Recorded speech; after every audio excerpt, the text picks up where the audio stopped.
O jūs filmuojat čia kažkokią laidą? Čia slapta vyras kamera. Atvirom kortom, atvirom bambom. Dėl jūsų, moteris. O jūs gal dar ir prižiūri vaikus? Šitas aparatas. Naujausias modelis. Sąskaitą išrašyti vaikams. Ištampyti filmukus mamų. Bet čia dabar mes darom ir šnekam ne apie riebalus, o šnekam apie ištampytus filmukus ir odas. Tikrai taip. Šiuo atveju, jūsų atveju taip. Žmogus norėtų ir riebalui, tai haiku drąsiai gali kalbėti. Prasme, antgalis giliausias yra iki 13 mm.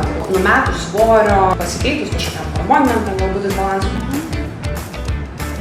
Ateisi palaikyti manęs tą grožio konkursą, bambos rinkimai. O tu jau čia tokia daktarė ir dabar jau man taip darysi. Tikrai sakyk, kad neskaudės. Daleiskim, kad neskaudės, bet gerai pažiūrėkim. Čia jau? Ir dar kažkas stiprės? Gali tiesiog ištaškyti į aplinkinius. Ištaškyti lašinį kitai šalia stovinčiai? Nieko aš nejaučiu. Mes jau praėjome pilvo sritį su vienu antgaliu, gilesniuoju, kuris labiau gali pasiekti ir riebalinį sluoksnį. Aišku, šiuo atveju riebalinio sluoksnio nelabai turim, bet tiesiog, kad būtų tiesiog iš giliau pastimuliuota. Ir dabar jau veikiame tik tai pačią odą.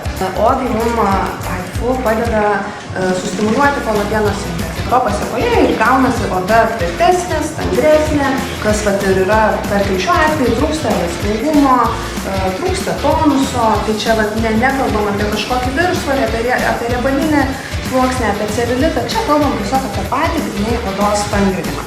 Tai haifu labai dažnu atveju mums būtent ir padeda su šia problema kovoti. Haifu labai gali mums tikslingai padėti tik tai su odos suglėbimu ir tonuso trūkumu. Dabar dėl to, nes saldainę negausi, nes neskauda.